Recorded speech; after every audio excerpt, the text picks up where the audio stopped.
welcome to episode 61 of Box News. This one is for the game Power Gig, Rise of the Sixth String, and it will probably be fall of this game series. I don't believe they'll make a sequel, and if they do, I hope not.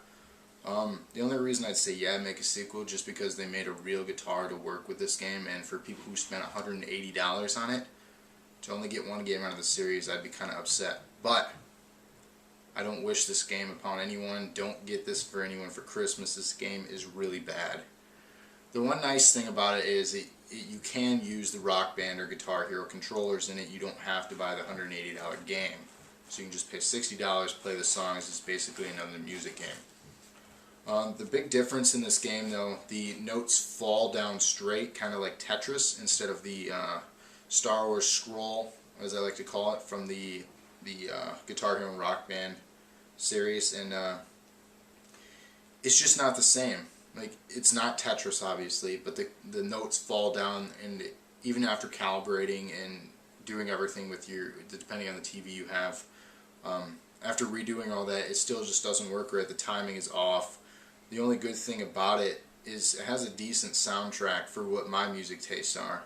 You can find that out on Wikipedia or even Googling the game. So that is one plus, but there's so many negatives. Like I said, the game doesn't work right, and it's very frustrating. And the animation of the characters is really bad. What else is really bad? Well, obviously the animation of the characters. They only have drums, vocals, and guitar. There's no bass.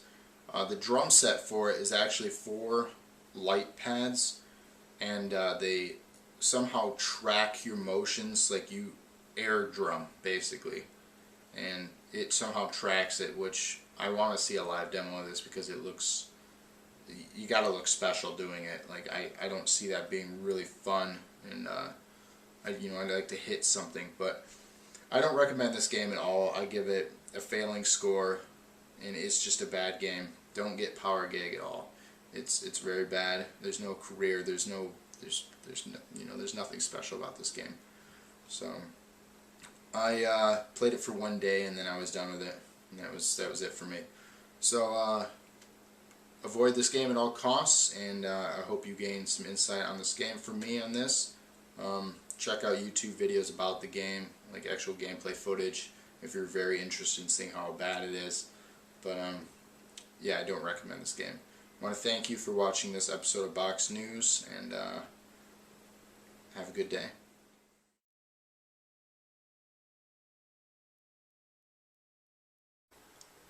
Alright, welcome to episode 62 now of Box News. I'm doing a bunch today, a bunch of reviews, trying to catch up before the holidays, get some reviews in.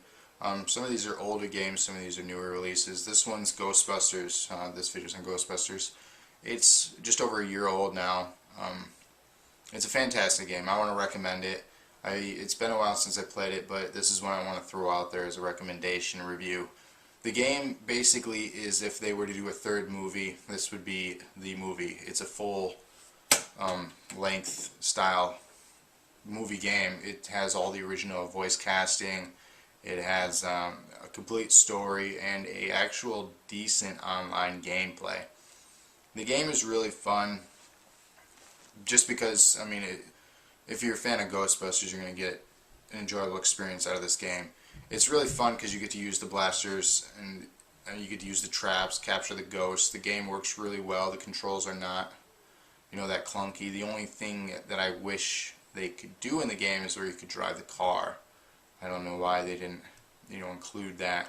Maybe if they make another game, that'd be part of it, but it could have, it could have been cheesy too at the same time. It might be why they didn't do it. But it is a really good game. I recommend it. The online works very well. The only thing is, your AI buddies at times become unreliable, and you constantly have to revive them, and they don't get better when you turn up the difficulty either. It's just something that's doesn't work. I don't know. It's a lot of games have problems with that. The AI being just not responsive. From your Resident Evil 5, for example, is one that's not responsive very much. But the game, you can get through the game. There's no clunks, there's no glitches. You can get through everything just fine. The only problem is fighting the last boss, you're spending more time reviving your teammates over actually fighting the last boss. So it's a very frustrating last boss, but after that it's, you know, a fulfilling experience. It's a fun game. Achievement junkies out there, they're very easy to get achievements in the game, and I just recommend it. It's really fun, and like I said, all the voice casting is there, so you really get, you know, a kick out of the game. But you are actually not one of the main characters from the movies. You're this new recruit that they added to the team, and you basically the rookie, and you get thrown into things because of that, and they treat you kind of, not poorly, they treat you like a rookie. There's hazing and whatnot. But it's a solid game, definitely a recommendation. It's probably $20 or less now, so look for it at your local GameStop or whatever game store you have now. It's probably GameStop's probably the only ones left. But definitely recommend this game. It's a lot of fun. The online community is probably lacking as it's been out a while, but definitely recommend this game, and please subscribe. It's my last words here. So if you have not done so yet, click the little button up top. I need some more subscribers, need some more views. Tell your friends, tell your family, tell whoever you know, tell the guy down the road, knock on your next door neighbor's house, tell him. Let him know, watch Box News. It's not the most entertaining thing, but it is educational somewhat, and hey, keep watching. You know, I'll keep making videos. I appreciate all your guys' support so far. So subscribe and enjoy.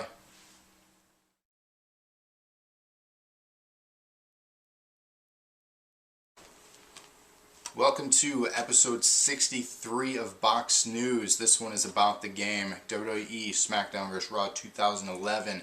Probably one of the most fun games in this series so far. The thing about this game series compared to other sports games that come out every year, I feel like they put more time into these games in detail rather than just roster updates and a touchdown celebration ad. Not that I'm picking on Madden, but I feel like sports games are finally coming around and giving the gamers what they really want out of a sports game experience. And I feel that SmackDown vs. Raw 2011 really capitalizes on this new experience. The big thing in this, yes, they added just 6 more superstars to the road to WrestleMania, but they changed it up. You actually get to go through the arena now as you walk around and you interact, and you can go into impromptu matches. It's more of a experience that you're that superstar instead of just going match to match to match, and then there you are, you in the story. There's also a universe mode, which you basically just go into matches every week. You can be on Raw, SmackDown, you know, and then they put you on Superstars, and then you get thrown into it. You just create a character and they throw you in matches every week, and then you eventually build up rivalries, partnerships, tag teams. You can get your chance at title matches and so on and so forth. And I feel like that's something I've been wanting. They took that away before with the general manager mode. I really enjoyed that in the previous games, but they took that away and gave you the universe mode, which is really good. I do like the universe mode, so I'll be happy with this. If you take this away and just give me a road to WrestleMania, you know, I'm not going to be too thrilled with that. But there's new physics. There's new characters. Obviously, a roster update. There's the create your own story like they had in previous, and then there's also the Royal Rumble match online, which is pretty fun. So that's the big thing for the online. It's 30-man Royal Rumble. It's really tough, but that's new this year finally. And I mean, it's just a fun game. If you're a big wrestling fan, I definitely recommend this one over any other wrestling game out there. So pick up SmackDown vs. Raw 2011. It's out now on PS3 and Xbox 360. I give it a 90 out of 100. Fantastic game. Good job again. I can't wait till next year's to see what they add and improve on from this year's. So yeah, just keep making great games. And thank you for watching another episode of Box News. Subscribe today.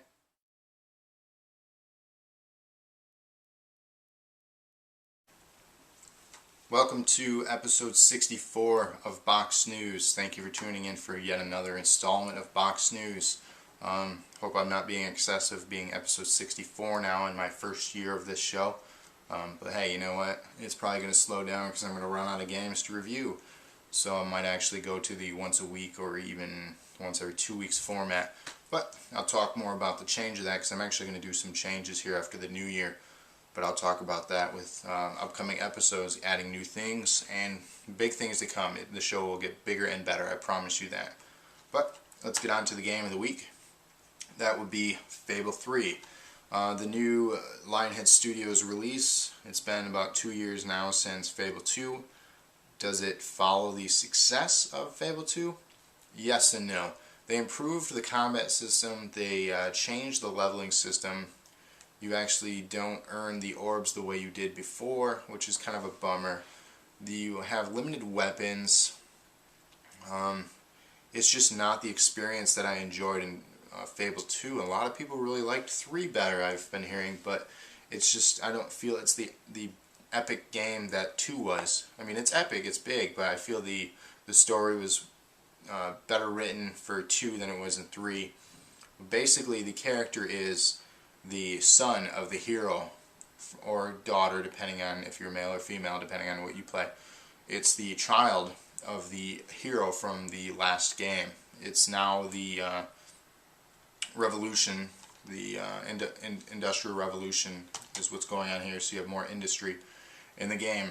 And so things have changed. There's more guns, there's different types of bad guys, and you basically start out and you become, your mission is to become the king.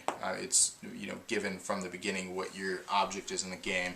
And I feel that this is, it's a short game.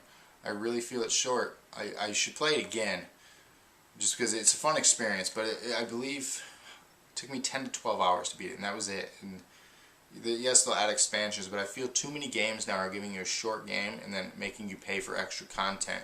When you're already paying $60, you should get a full game experience. And I feel 10 to 12 hours is not a full game anymore. Because I've seen games that, like Oblivion, for example, you could pack 80 hours of gameplay in that game. Easily 80 hours, and you wouldn't complete every mission. And I haven't completed every single mission in Fable 3 yet, but I did complete the main story. So, I mean, there's probably 4 more hours of content, but that's not a lot of content. And the map size, I feel it's much smaller than it was in 2. I'm kind of let down, to be honest. 2 was a lot of fun, and then 3, I was so looking forward to this game, and it's fun, don't get me wrong, it's a great game, but it's just, when you have a game like this, you want them to get better with each title, not kind of take a step back. So if they make a 4th one, here's some things to improve on. Make a longer story, make a better leveling system. I feel a lot of games don't do that right, so it's very important to create a good leveling system for this. And just do more with it. I do like the co-op aspect, but do more with it, please. Well, I hope you enjoyed this episode on Fable 3. I definitely recommend the game. I didn't want to rip it apart and make it seem like I hated it, because I really enjoyed it. It's just not the game that I thought it would be, if that makes any sense to you. But Fable 3, pick it up exclusive to Xbox 360. Sorry, PS3 fans or owners. You're not going to get Fable 3 at this time. Maybe down the road, who knows. But at this time, it's not happening. Mass Effect, I know it's not the same company, but Mass Effect was exclusive to 360. That's, going over Mass Effect 2. Just 2. This is what I don't get. I wish they would pack 1 and 2 on one Blu-ray disc for everyone on PS3. But they're not. They're just getting the second part of the story. But I'm going to talk about that when I do my Mass Effect series review. And I just want to wrap things up. Hope you enjoyed my review on Fable 3. I give it an 80 out of 100. And definitely recommend it. It's just not the epic game. Play 1 and 2 first, obviously, and then the stories somewhat connect, but you'll know what I mean if you've played 2 and then played 3. You understand the feeling I got out of it. Hope you enjoyed this review, and hope you all have a good day. Please subscribe.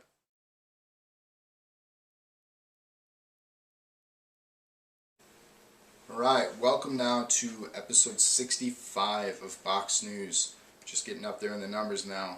I wonder what I'll be doing for episode 100. Who knows? YouTube might not let me upload anymore. But, you never know. This one is about the game Rock Band 3. I don't know if anyone is a fan of music games anymore, but definitely this one is a lot of fun. They simplified the tour modes and the quick play modes. Now you just have common goals to unlock things. You just go through and play set lists. Basically, you no longer travel the world playing the same songs over and over again. You go through set lists, and well, they call it God, what is it called? Wow, I'm drawing a blank now. That's terrible for my review. It's a tour, basically a road tour, and there's 10 of them, and each one highlights a different decade or a different genre and song, and you eventually go through all the songs in the game, on the disc game, that is. And then you also get options, if you don't want to do those songs, to do ones that you've downloaded. If you have 1 and 2, you can import. So basically, right now, because I imported 1 and 2 and had downloaded songs, in Rock Band 3 playable, I have about 350 songs to choose from. So that's quite a bit, and that's a good variety of stuff. You'd probably never get bored with that many songs. And in the library to download, they have over 2,000 songs to choose from now, ranging in every genre, country, hip-hop. I mean, even Snoop Dogg made it on there in Rock Band. Snoop Dogg, yeah, I don't get it, but he's in there. So for Snoop Dogg fans out there, I'm not one of them, you can download that and play his music. They add guitar and stuff to it. I don't know what else they add, but yeah, check it out. But the new thing to Rock Band 3 was a new instrument. A lot of people are getting real guitars, which Rock Band 3 has, by the way. They have a USB guitar, which allows you to have, I think it was 84 buttons on the fretboard, which you push down, and it simulates an actual guitar. They have Pro Guitar mode. They also have a Pro Bass that they're working on making. So you play Pro instruments, and then if you want to get the $600 drum set, you can play Pro drums. And then the new instrument they have, the big push, was the package with the keyboard. So they have a full keyboard, which actually has MIDI ports in it. It plugs into your computer or whatever MIDI device you have, and you can make this work like an actual keyboard. Yes, it's small, but it'll work just like an actual keyboard with your MIDI sound effects. It's wireless, and there's 2 different ways to play the keyboard in the game. There's color codes, the green, red, yellow, blue, orange buttons, and it's just these 5 keys here. And these are in the normal keyboard. These are only things you play, and eventually you add chords to it, and so it progressively gets harder on the difficulties. But in Pro Keyboard, much like the Pro Guitar, you simulate playing a real guitar. You utilize the whole thing, and it actually shifts. You'll see the colors here, the red, yellow, blue, green, orange. Up here, it'll shift to different keys. It kind of shifts funny, and it's weird to get used to because they don't put all the keys on the screen when you play. They only put part of them, and then it shows you a left arrow, right arrow when it's going to pan and change key in the song. So it's weird to get used to. I had complaints from pro gamer Andrew. She says a lot of the key changes are unrealistic in the game, but she would have to confirm that if she had actual sheet music to see why they did what they did. But it's very difficult. She is actually a piano player, and she has somewhat of a difficult time getting used to it. So once you got used to the way it shifts with the left and right, it's not so bad. It's just something that's not easy to pick up and learn for someone who's never played keyboard or piano. So it's something you could learn the instrument over the time, but it's something I definitely recommend. They have a package with the keyboard and game now, just the keyboard and game, because before they had the package with all the instruments, well, guitar, drums, microphone. But they have a package just keyboard, since most people already have all the instruments, keyboard and the game, for about $120 now. Kind of steep, but like I said, this is an actual working keyboard that has MIDI port on it. So it's multifunctional, so you can use it for other things if you know how to do that, or if you're interested in doing that kind of stuff. You're going to get extra use out of this device rather than just a video game toy is basically what this peripheral is. So I definitely recommend Rock Band. I love music games. They're probably one of my favorite genres out there. Music and dance games. I really love them. I love anything that's more active than just kind of holding a controller and pushing trigger to shoot people. So that's fun, but there's it gets, the monotony sets in after a while. But I definitely recommend this music game. Like I said, there's more variety out there now for music. If you're not a heavy metal fan, get some country songs, get some hip hop songs, get whatever. They have the variety out there. They have the Rock Band Marketplace where you can, as an indie artist, you can upload songs from a tool you download to your computer, and you can mix the tracks yourself and upload them into the game, and you can actually make money by selling them. So you have that out there too. So I mean, this game is really growing, and I'm kind of bummed that the hype is wearing off, you know, because I don't want to see it go under. But it's definitely a great game. Rock Band 3 tops the series. You're still improving, whereas Guitar Hero, they're pumping out so many, and they're starting to become a disappointment. But I definitely recommend Rock Band 3. It's the best one in the series. I give it a 90. Let's say, yeah, 90 out of 100. There's some things, like I said, the weirdness of the keyboards, but, you know, I don't know how else they'd work it with the shifting. But, you know, I definitely recommend this game. It's a lot of fun. So, hope you enjoyed my review. I'll have more to come. And subscribe, tell your friends, family. Thank you for watching yet another episode of Box News.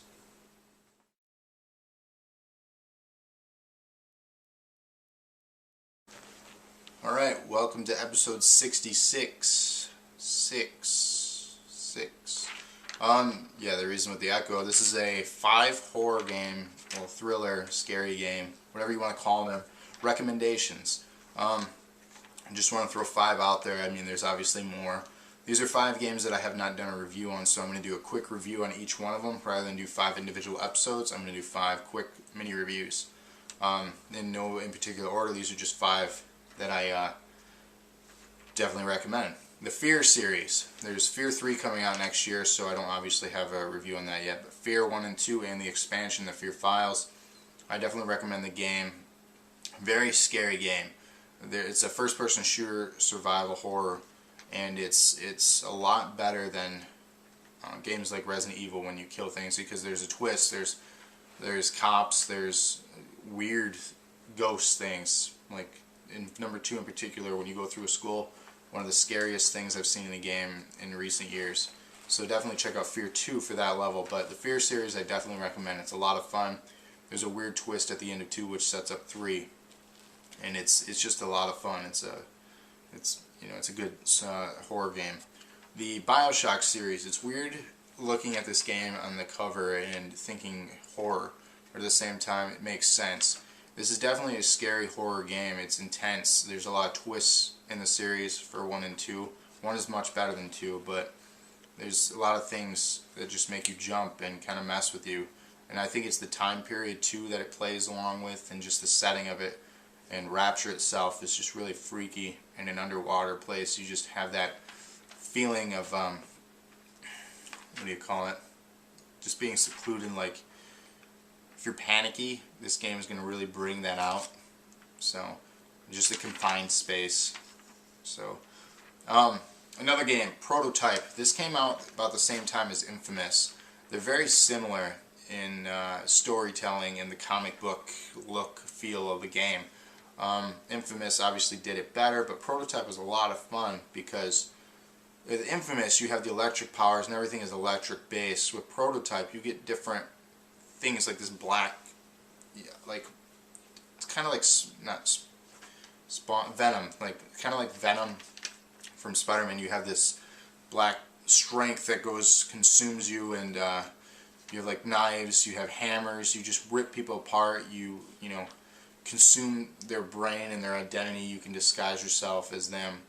And the similarities between Infamous and Prototype are uncanny, but Prototype made it on both systems, whereas Infamous was PS3 exclusive. But Prototype was a lot of fun.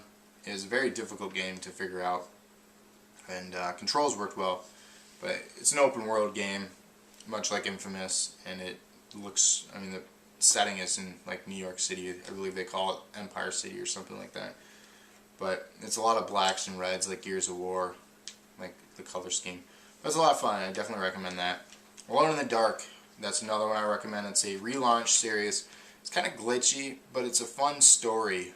It's takes place in New York City as well. Like every game, you know, every horror game should take place in New York City. Like what doesn't take place in New York City?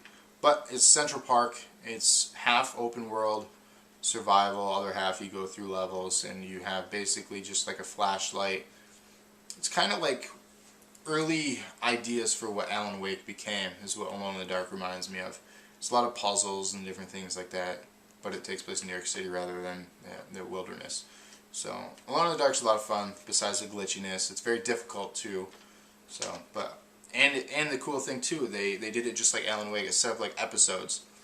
And it might even be the same company, but I don't believe so. But the similarities are uncanny if you play Alone in the Dark, and this came out a few years before Alan Wake, so check it out. You can be like, hey, that's ripped off from so and so. But alright, the last one I recommend. This is a $20 game, brand new. Didn't have much marketing. Didn't really have a big development team. It's kind of a new company. The game is called Deadly Premonition. It's a really poorly graphical Japanese horror survival game. But the story itself is so captivating, and it keeps you really interested all throughout. And on top of it, it's an open world, kind of like Silent Hill kind of feel to it. And there's just different things going on along throughout the town that you can go through, and it's set up into 5 chapters, and you just go at your own pace through each one. And it's a really fun game, and I definitely recommend it. And you can't beat the brand new price of $20, which means used it's 10 or less. So Deadly Premonition, definitely look for that one. You're going to have an enjoyable experience, as long as you can get over the cheesy graphics and the cheesy like Japanese characters to it who try to be American. It's weird. You gotta see it, but it's one of those games you're gonna sit through the opening scene and you're like, what is this? Why am I playing it? But then when the story starts to open up, you're like, okay, this is cool. So those are 5 horror games I recommend. Kind of late on the Halloween thing, but hey, people like horror at Christmas too. Black Christmas movie. They even did a remake recently. So check out those 5 games. They got a lot of new things coming up, and holidays are coming up, so happy holidays everyone. We got snow, as you can see already. If you're watching this from an area that doesn't get snow, I'm jealous because this stuff sucks. It's fun to look at, not fun to drive in. But I hope you enjoyed this recommendation. Those are 5 games to recommend. For more videos, subscribe to my channel, and tell your friends. And happy holidays.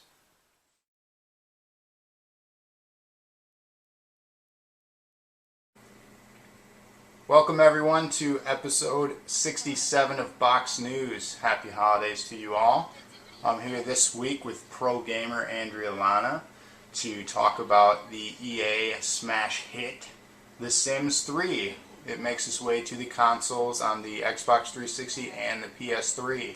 We're going to talk with her about the differences between the console version and the PC version this time around. First off, what is the major difference between the PC and the console versions this time? The major difference? There's not much of a difference between this game and the computer game. This is the one that's most like the computer game. I mean, the controls are different because you're playing it on a controller. But other than that, it's pretty close. So they finally matched it from what you play on a PC to the console this time around. Yeah. So you have the whole experience of the PC where you can customize pretty much everything and make your own families and do whatever you want, just like on the PC, rather than playing preset people and preset missions. Pretty much, yep. I mean, it's, like I said, it's the most like the PC game. It's almost exactly, other than the fact that you're playing it on an Xbox. Okay. This isn't the first time we've seen The Sims, obviously, as I said, on the consoles. The other ones, like I said already, you play, what is it, just stories of certain characters that they give you? You usually have missions. I mean, sometimes you can customize your character, but it's very limited customization, and then you go through missions, and you just have to do one thing after the other and fulfill the missions. Whereas this one is just like the computer game. It's you playing God, telling them when to eat, when to go to the bathroom, when to have sex, when to change their clothes, what job. It's called Woohoo. Woohoo, sorry. You can't say that word. It's a teen-rated game. PG. Alright, for some people who have never played The Sims, like an actual PC version of The Sims, this is going to be their first hands-on experience with it. So let's kind of give them a tutorial what you would do in a normal Sims game that would be on the PC which is this game now on the console. Like, go through a day of your character, kind of explain to me what exactly do you do in The Sims for people who are even brand new to the series. Basically anything that you do in real life. So right now my Sim is tired, and so she's sleeping, but when she's rested, which we'll just make her get up now, she'll get up, and there's these bars down here that tell you what their status is. So as you can see, her hunger bar is very low. It's red, so she needs to eat.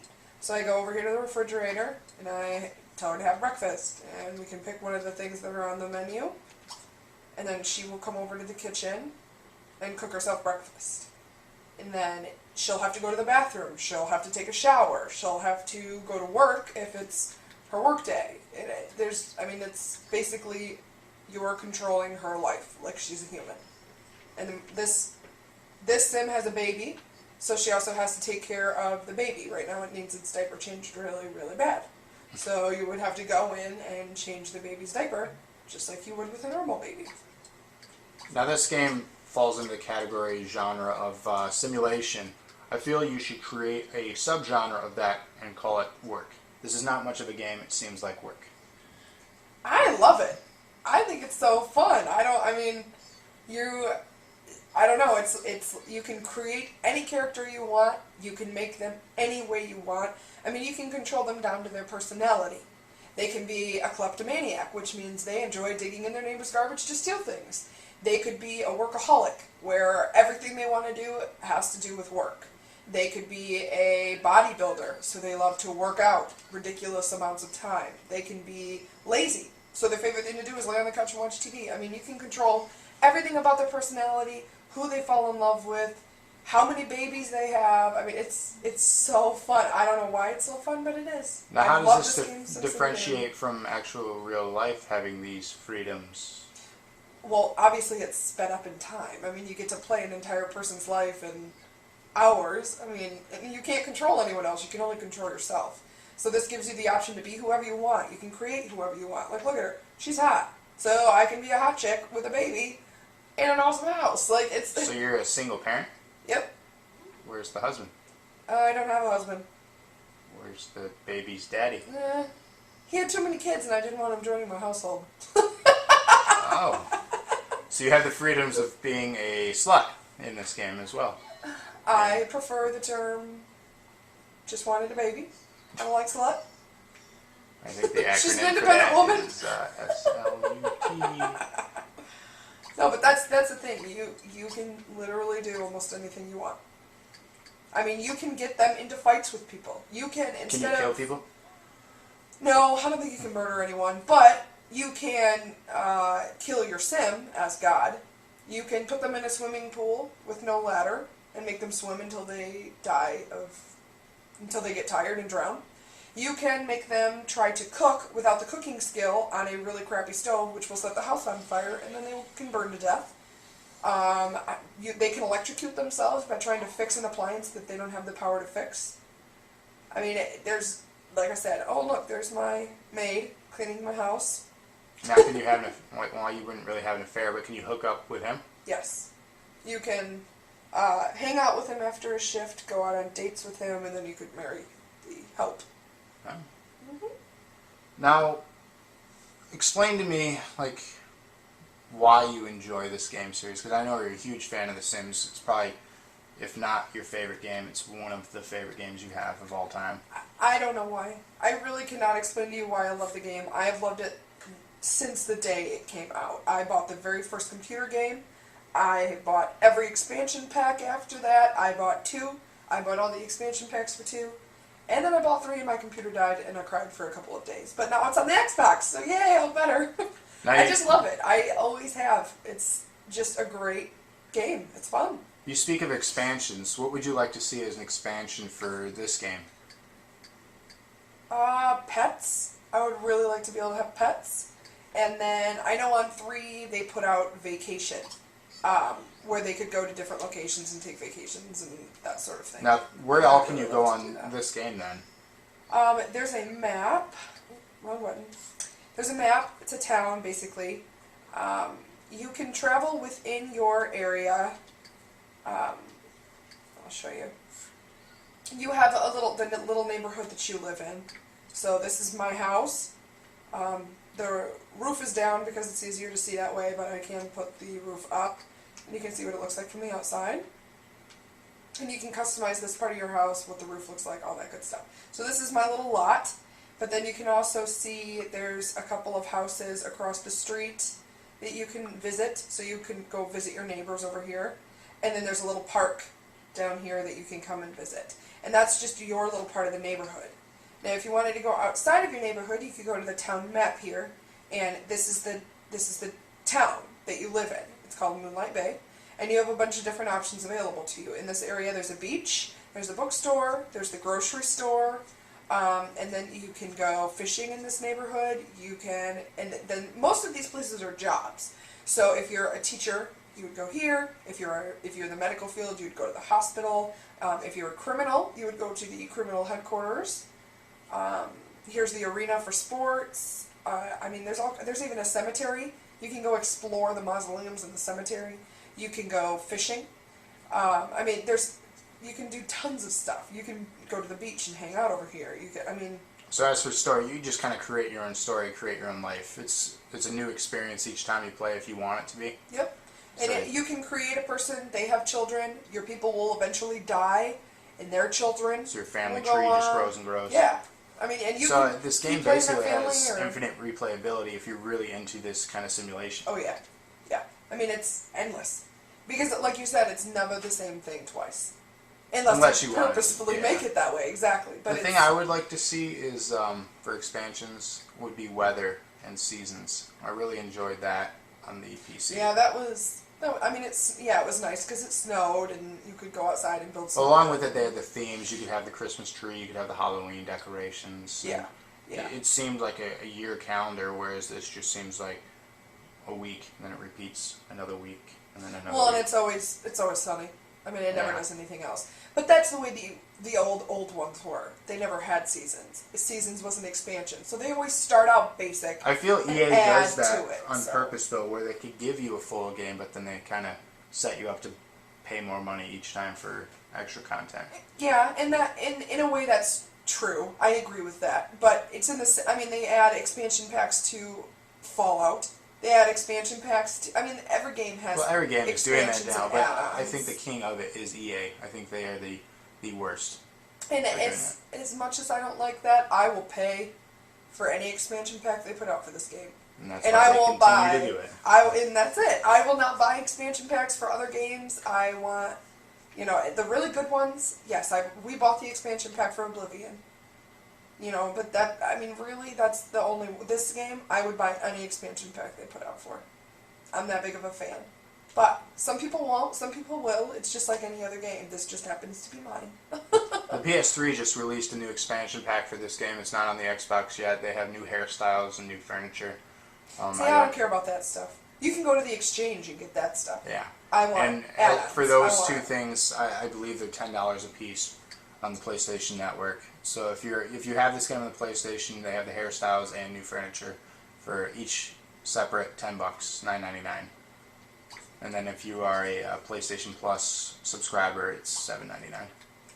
Little sale right there for you. I was gonna say, way to pimp that. Basically, I already talked about the replayability. It's pretty much infinite if you're into simulations. The graphics, how do they cross over from a PC? Oh, I think it looks great. Granted, we have a nice television, so that helps. But it's similar to the PC, in my opinion. If you get close to stuff, there's shadowing. So it's pretty detailed. They did a pretty good job. Yeah. Anyone who's into interior design and architecture is really going to enjoy this game for that aspect too. And that's even their faces, their expressions change depending on what you're having them do. Like, she's just watching TV, but if you pay attention, she'll change her expressions. The babies, they cry, which my baby's probably crying right now because it's hungry. But, it's a great game. And I might be biased again because this is like one of my favorite games in the world. But well, Box News is very unbiased. Oh, I'm sorry. There's no spin zone. Lastly, we're going to talk about, you mentioned the exchange on here. That, I believe, is the only Xbox Live feature of this game. There's no way to, visit your friends. You can compare stats, you can compare family stories, you can compare and upload your own designs, and families, they can download your characters for their neighborhood. But you can't actually just go and hang out in their towns. That is something I would like to see. To have a neighborhood of your friends, just go hang out at their house and talk on the microphone with them. You want The Sims Online? That's exactly what it would be. It'd be the PC game, The Sims Online, which I don't think was a huge success, just because it was another game that was a monthly membership, which is hard to get into for a lot of people.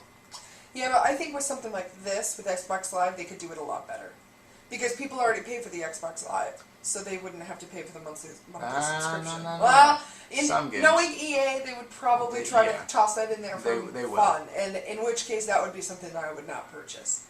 But if you get free access to the exchange if you buy this game. If you do not buy this game and you buy it used, you do not get free access to the exchange. Yeah. So that's another thing that EA is doing.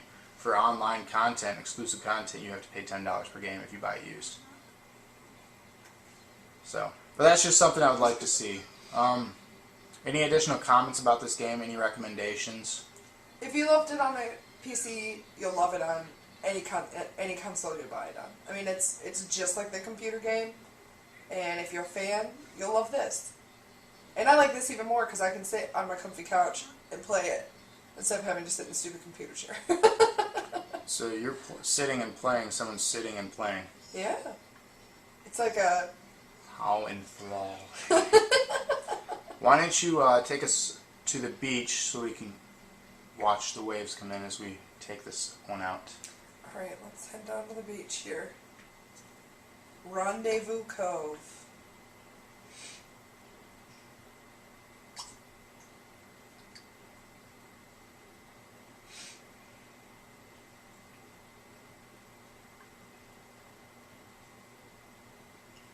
Gotta love load times. Oh, look, she loves it. Oh, I forgot. And you Can't left your leave the baby alone. child at home. Wow. Aw. Right there is a class of good parenting. We pulled the Britney Spears and went to the beach without our children. She's gonna chillax in this chair here. Well, here we are. Well, thank you for watching this in-depth report from Andrea Lana about the game Sims 3.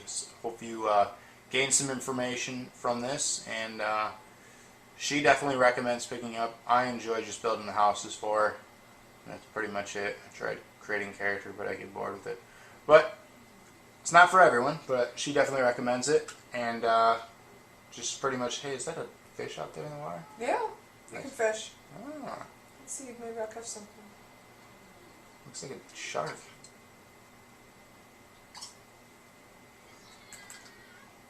The amazing graphics. There's even people painting. It's impressive. They're painting a portrait of Box News. But alright, just want to wish you all happy holidays. And subscribe today, tell your friends, post it on Facebook. You can find us on Facebook, Twitter, MySpace, the new MySpace 2.0. So find us on there. That thing still exists. Yeah, it's relaunching. It's good now. Amazing. So find Box News on there. Google us. You probably won't find anything, but hey, try. And then just subscribe. A lot of new and exciting things coming in 2011. And like I said, I hope you all have a great holiday. Thank you again, Andrea Lana, for being on another video. Happy holidays. And happy holidays, Happy New Year. Happy holidays from Box News.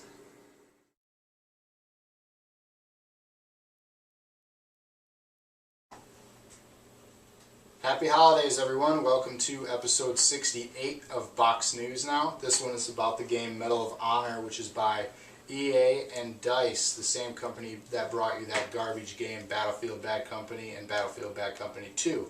Although this one is much better than Bad Company, it improves on pretty much everything that Bad Company had done wrong, which I think that was their goal in mind with this game. Medal of Honor is a relaunching of an old series from the PS1 and PS2. You may remember it until Call of Duty came out, and then it was in the shadow of Call of Duty from there on. So this is their attempt to try to take over or evenly match that gaming series that is such a success. Does it do that? Yes and no. The online experience, which everyone cares about, does not match the superior gaming that is Black Ops and Modern Warfare and Halo and all the other shooters. It falls very short with limited game modes, limited customizing types, and limited guns.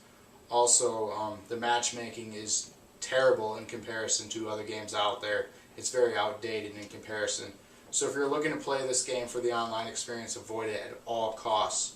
But this game is definitely worth playing the campaign.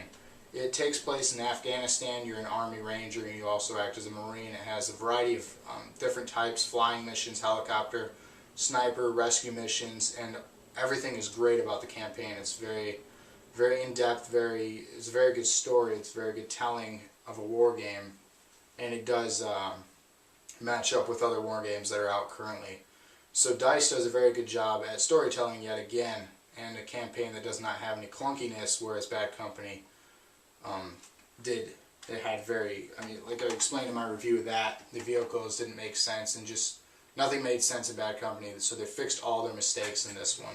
So I definitely suggest picking up Medal of Honor just for the campaign experience, but if you're looking to play online, avoid this one at all costs because it doesn't work well whatsoever.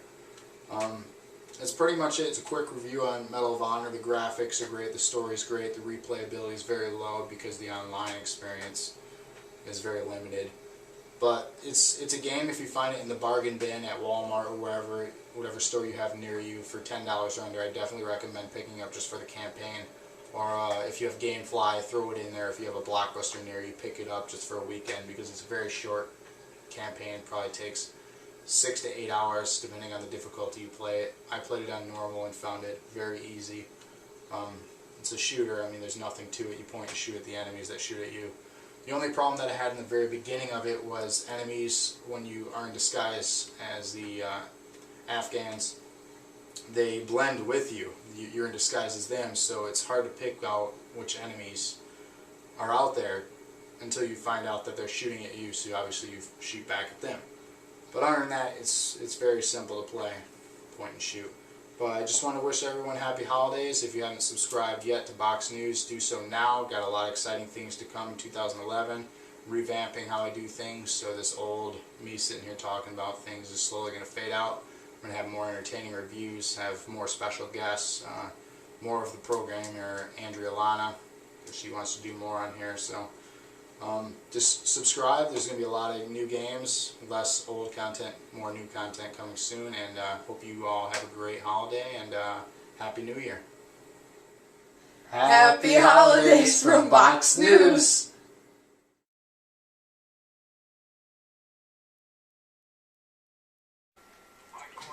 Welcome to episode 69 of Box News. Here we see Call of Duty Black Ops, one of the biggest games of 2010, and possibly one of the best games in the Call of Duty series.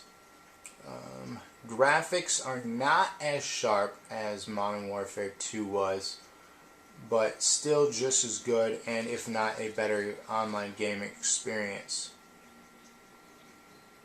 As you see there, it's kind of pixely, the resolution. It takes a while to load, which you shouldn't have that in an online game. But here we have an online match. A lot of similar game types and game modes and things from the Call of Duty series today. Not much has changed. They introduced, Treyarch introduced a wager mode, which you earn money now to buy your weaponry rather than level up to unlock them. So you can use your money in a wager match to bet on whether or not you would win or if you would lose. So it's another nice way of earning money and gaining money faster rather than earning them by just playing matches. So you can unlock weaponry earlier on rather than getting owned by top-rated or top-ranked gamers. Because when people play Call of Duty, they play it. They play it non-stop. And it's ridiculous. People really need to go outside. But it's one of the biggest games of all time for online. And it showed. The week it came out, there was around 5 million people on the Xbox Live alone playing this game. And I don't think I've ever seen any online game upon release have that many people playing it. I saw about 1 million for, if not 1.5 million for Halo 3. Maybe around 500,000 for Halo Reach. but 5 million people were playing Black Ops, which I didn't think it was going to be as big as a success as Modern Warfare 2, but it surpassed it. It beat all the records that Modern Warfare 2 had set. Best-selling game, quickest selling game. So it's made, this company has made over $1 billion, which is insane. But, you know, they're doing something right. It is a solid game. My only frustrations is that I'm not good enough at it, just because I don't put in the time as other gamers do with this game. They did fix all the flaws that I felt were faulty with the Modern Warfare series. The biggest thing with Modern Warfare 2 was the glitches. That was a really frustrating experience for me. They fixed it. There's so far no glitches in Black Ops. Also, the perks, which were quite annoying in Modern Warfare 2, they fixed and did it at 11. So you cap at 11, kill streak. You can't get 25 and get a nuke. So at 11, that's your highest perk. Now, for example, in Modern Warfare 2, when you got a perk for like a turret or anything, any kills you would get would add on to your kill streak, allowing you to get up to 25 much quicker. They don't have that in this one. So if you had a turret at you know, what is it, 5 kills, 6 kills, or whatever it is, 4 kills, I can't remember, and you're trying to get up to 11, it doesn't count towards your kill streak. So that's a lot better. So there's no more people just running it and hiding and then doing it again and again and again, and then you just spawn and die and spawn and die. I mean, there is a lot of spawning and dying in this game, but certain maps, you know, like for example Nuketown, you spawn and die a lot just because they're spawning. It's such a small map, it's hard to make a good spawning area.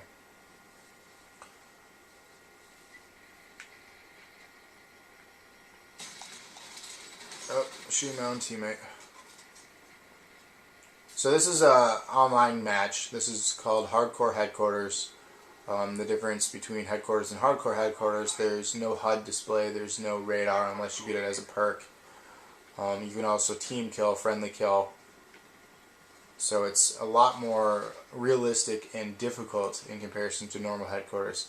I like it because I live longer. I don't die as much because I give myself away, I guess, on the HUD.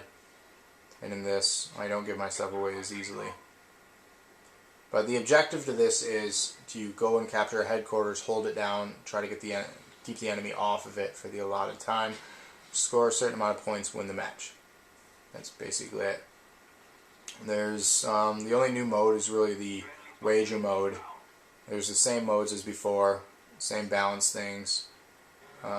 Clans, clan tags, all that is all the same. So there's not much new for this game. It's just a more balanced experience than before. And I think that's what they're claiming to their fame, is a more balanced experience, a more evenly matched gameplay online, and more welcoming. I guess one of the biggest things is your own tag. You can create your own emblem and all that. That's something that's new. So you can get, if you're pretty creative, you can go all out on it. I've seen people create like Jason, Elmo, Michigan logos for U of M, among other things. So some of the people I've seen are very creative. So if you're creative, you know, you're going to have fun with that and sit and spend hours just creating emblems alone. If you're not creative and you could care less, you know, it's not really something that's great for you. But I think it's a great add-on to, you know, the experience. Anything extra to add on to a game is, you know, good in my mind.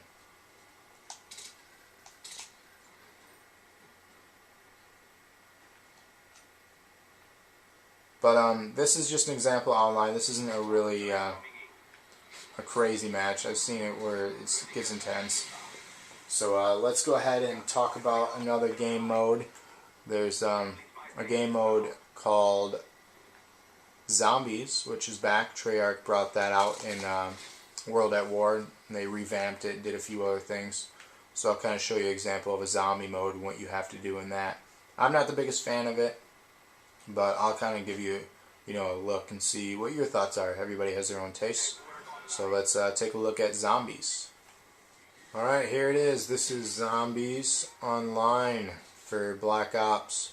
I was not a huge fan of the Nazi zombies in World at War, so I figured that I wouldn't be much of a fan of this one.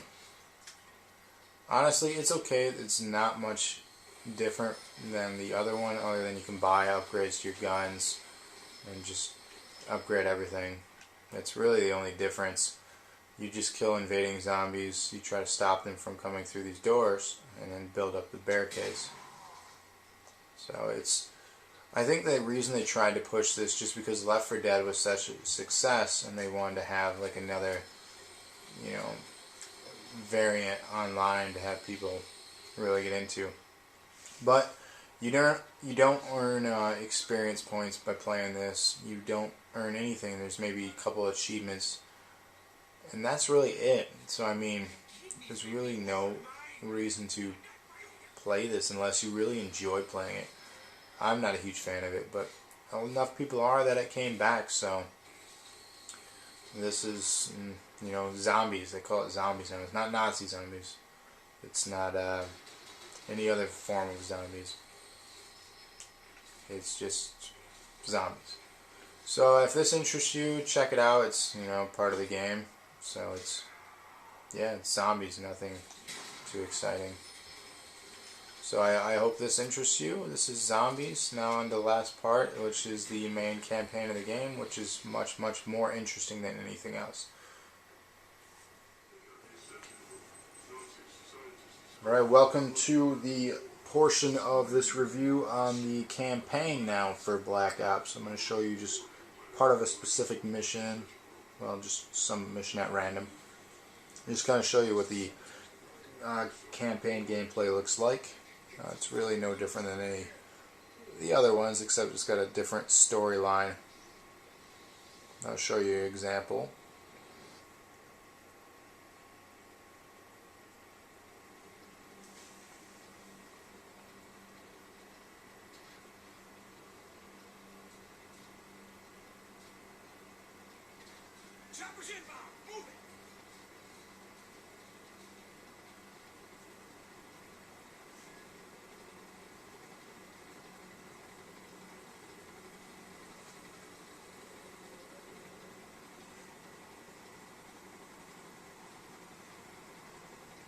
Follow me and keep moving.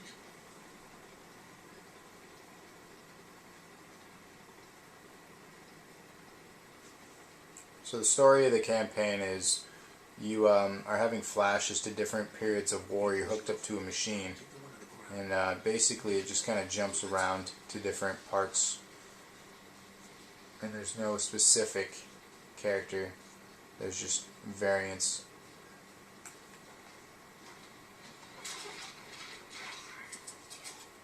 FYI, this game is rated M for mature. Let's get him out of sight.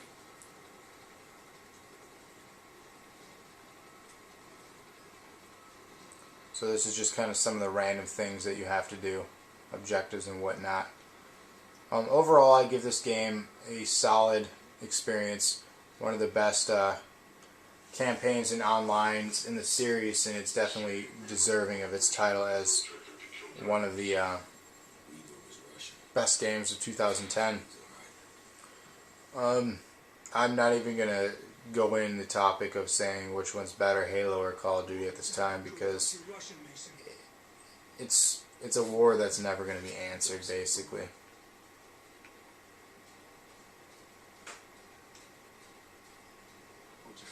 But stay tuned for my top 10 of 2010 review, and maybe you'll find out which one is ranked higher than the others.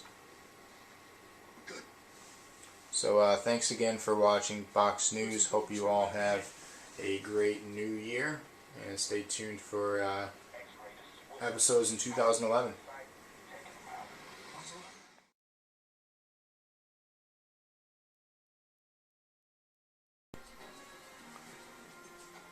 Welcome to episode 70 of Box News. It's kind of funny that we're on episode 70 now. If you know anything about the Halo franchise, 7 is a lucky number for them. Every year on July 7th they usually do a bunch of free stuff or like bonus playlists and really cool things. 7 for some reason it's just always been a lucky number for them. Pretty much anything multiplied or divisible. Well, I can't really divide 7, but you know what I mean.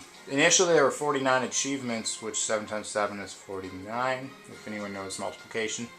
So I mean, I thought that was kind of funny. So like I said, everything revolves around the number 7 in the Bungie Halo franchise. But let's take a look at Reach. I'm going to talk to you about multiple things and give my final thoughts on the game overall. First off, the thing people don't jump into right away is something called the campaign. I'm going to take you to just a random mission. It's kind of let's see. Mission called New Alexandria. It's just a random mission, throwing that out there in the mix. Actually, let's see here. Yeah, let's do that one. In the campaign, there's a good variety of missions. There is ground missions, vehicle missions. There's even an outer space mission now, which you fly a ship similar to Star Fox gameplay. Complete flight control scheme and whatnot. So it's actually a really different kind of game in the Halo series. Something that's new and exciting.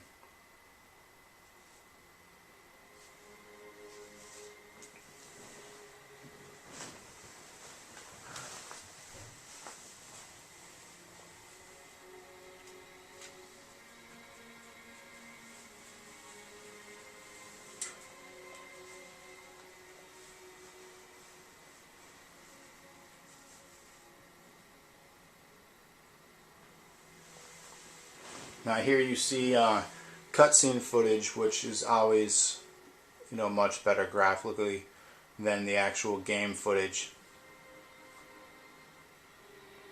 If you're unaware of the story of Halo, this one actually precedes any of the games that have been released to date. This is basically the beginning of the war of the Halo franchise. Reach is the last planet before Earth, so it's basically one of the last things that stand in the Covenant's way of taking over. And the Noble team is 5 members, and then you, which are basically the best of the best Marines. So we're the last stand against the Covenant takeover. That's the story of Reach, basically. It's good to have you back. Sorry I came alone. Make me proud. So spoiler alert, as the game goes on, members either die or sacrifice themselves to stop the takeover. And eventually it goes down to you by yourself trying to fight. So here's an example of a vehicle mission. Here's the Falcon.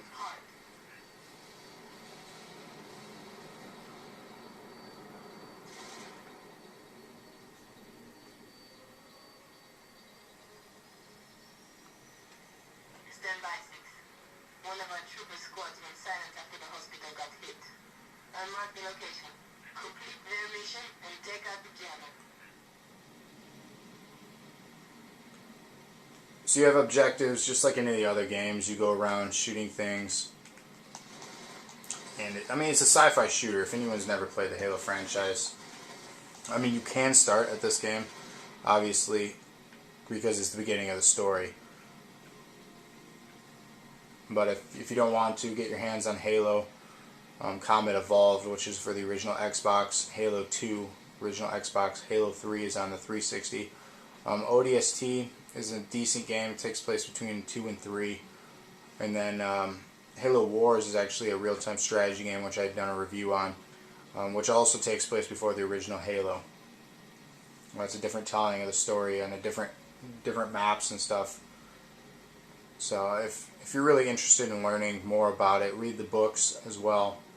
But I definitely recommend playing through this entire series. It's a fantastic game. But this is basically, I go to these checkpoints, I get through it. That's one of the missions of the campaign. Like I said, there's different ones. There's on the ground, there's this.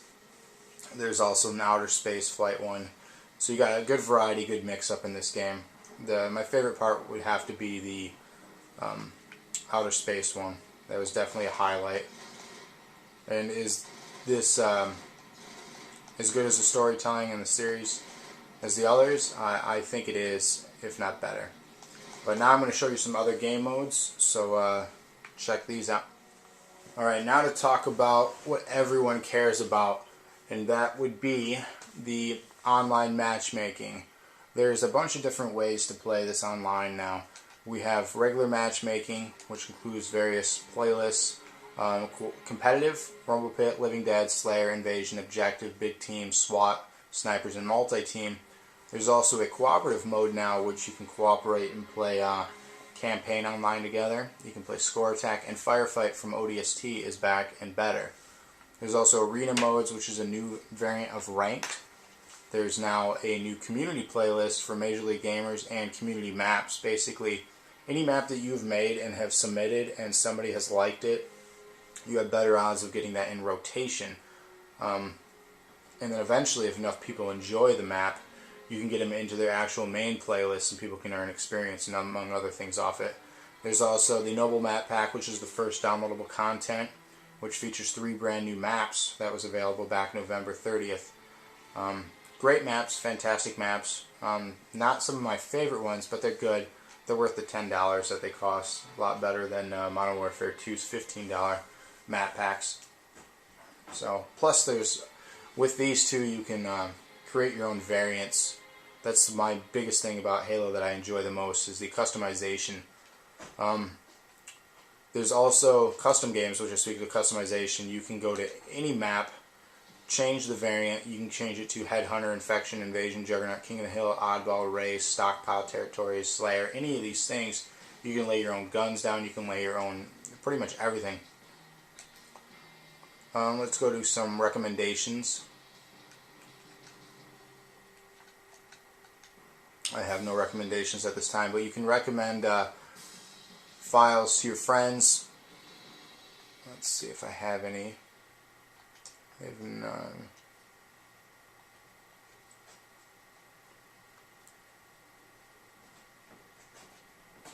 Alright. You can also tag people now in screenshots.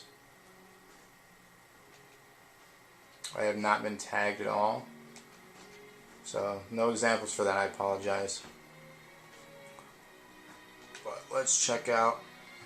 And then there's Forge, of course, which was big in Halo 3.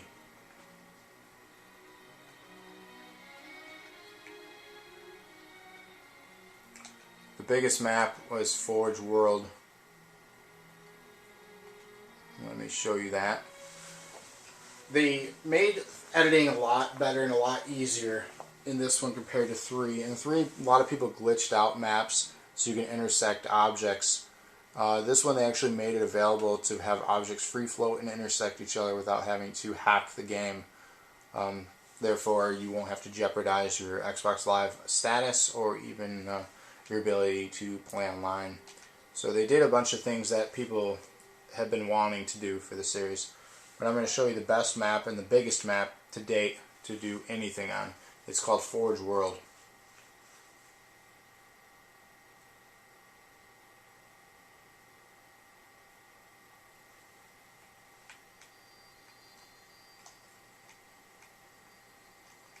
Alright, you see me come out of this little entrance. You can build anything you want in here. Vehicles, weaponry, anything. You come out of there, you got this whole terrain to build on. You got this first little island you can do whatever you want with. You got this water area. You got the mountain ranges over here.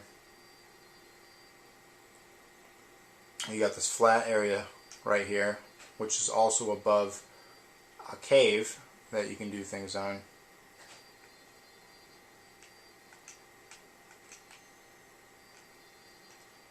And you come out of there. And as you see here, there's where I came from.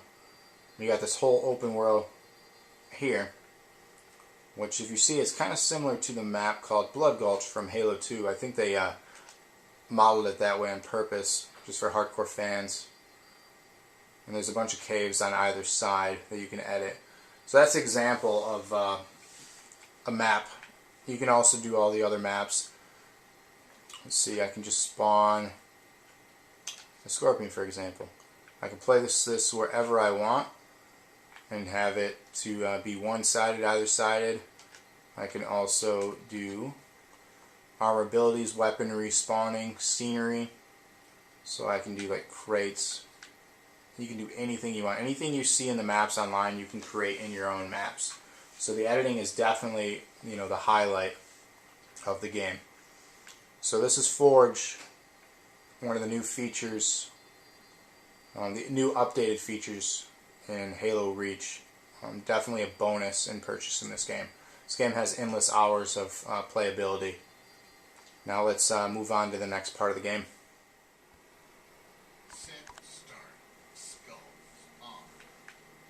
Alright, here we are in a Firefight score attack, which is a single player but online match.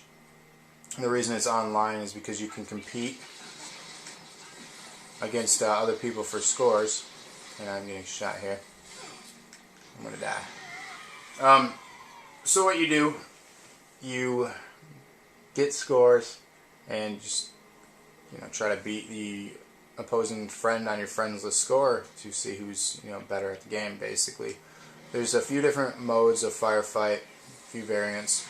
This in particular one I'm playing here is called Grunt Apocalypse, which is basically wave after wave of grunts that come after you. And if you see on my screen that I'm getting plus 37, plus whatever, they implemented a credit system rather than 1 point experience per win in a game. Whatever you do in the game now earns you credits, which allows you to level up and then buy new armors. So you have different armors in the game that basically customize your character. Does nothing for any abilities. It just makes you look, you know, cool, ridiculous, however you want to look. It adds personality, I guess, to your character, which, you know, it's cool. It gives you something to play more for. You know, there's armors that are ridiculous amounts in cost. Then also, if you notice the confetti from these grunts that I'm shooting, you can get armor abilities, which when you die yourself online, you can blow up into confetti. And that'll run you, I believe, around 200 to 300,000 credits. I don't remember the exact cost. So that's something, you know, to build up for. And you probably get, depending on how good you are at the game, you can get a couple thousand credits per match. So a couple thousand per match, and you're looking at an item that's 200,000. You know, it's going to take you a little while to get up to it. So this is an example of a Firefight match. Now, some other things while I'm in this, there's new abilities that you can use now. Like, I guess they're like loadouts for the Call of Duty. Here you are on the right, you get a jetpack, a sprint, armor lock, active camo, and a drop shield. I'm going to show you jetpack first. This allows you to fly like that. I can fly up now to places that I wouldn't be normally able to go in any other match.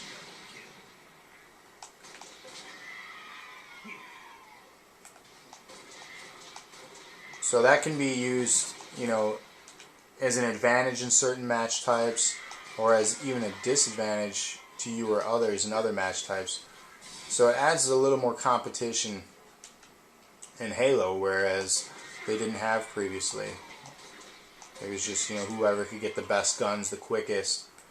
I mean, there's still that, but there's more of a competitive edge now, or who uses their loadout the best.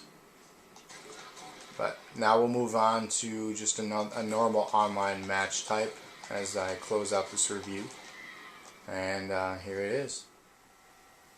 Securing this position is priority 1, Spartans. Hold off any attack. Alright, as I close out this review on Halo Reach, this one is the online game type called Invasion. You take 2 teams of 6 and you try to take over areas. The defensive team guards 2 points that have 20 seconds built on them. And if they get them depleted down to 0, they move on to the second location. After depleting the second location, they are able to get the battery, or the battery core, and they have to take it to their ship. And once they do that, they win the objective. It's basically an objective game. It's new for Halo Reach, exclusive to Halo Reach.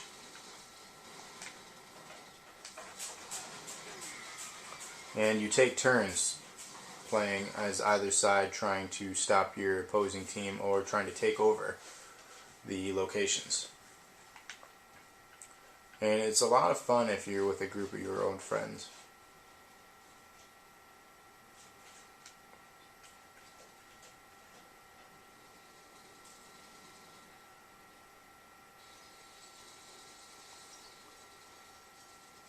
As you can see here, the numbers there, 20 seconds still left. Then it informs you that a location is under attack. You have to then try to take it back over. I apparently got a betrayal trying to help my team.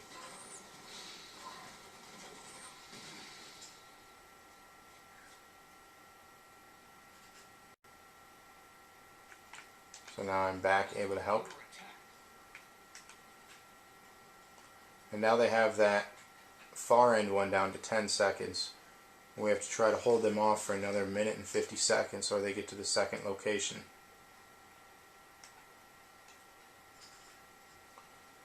So we stopped them from getting that one for now.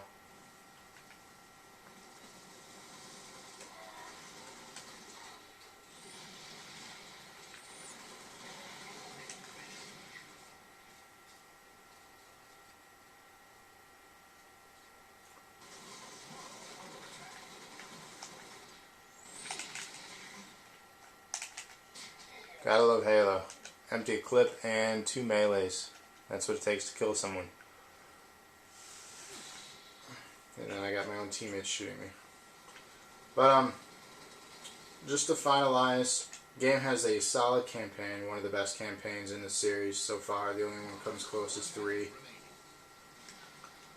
And the online experience, much better now, as it's now credit based on what you do rather than 1 point experience for each win you get. So there's not as much concern over people quitting and then you just, wasting your time in a match. You basically, however well you do, you earn credits for that. The more kills you get, the more credits you earn. So it no longer matters winning or losing the game anymore, which is nice. 30 seconds remaining. So they fixed a lot of problems that I personally thought were faults in the Halo series. So it's a lot more welcoming to newer gamers. It's a lot less competitive as compared to Call of Duty. So I feel it is a superior online shooter in my mind, just because the lack of, there's not as much skill needed. That's the only reason. So if you're not a fantastic first-person shooter gamer, this is a game for you.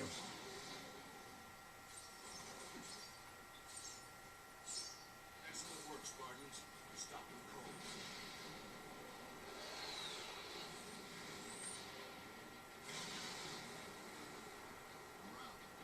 So we were able to hold them from the first one. So I'm going to leave now with that as I go into the next round of gameplay. I hope you enjoyed my review on Halo Reach. Just kind of showed you some of the things you can do. There's obviously a lot more gameplay than just this. So I hope you pick up a copy today and keep gaming.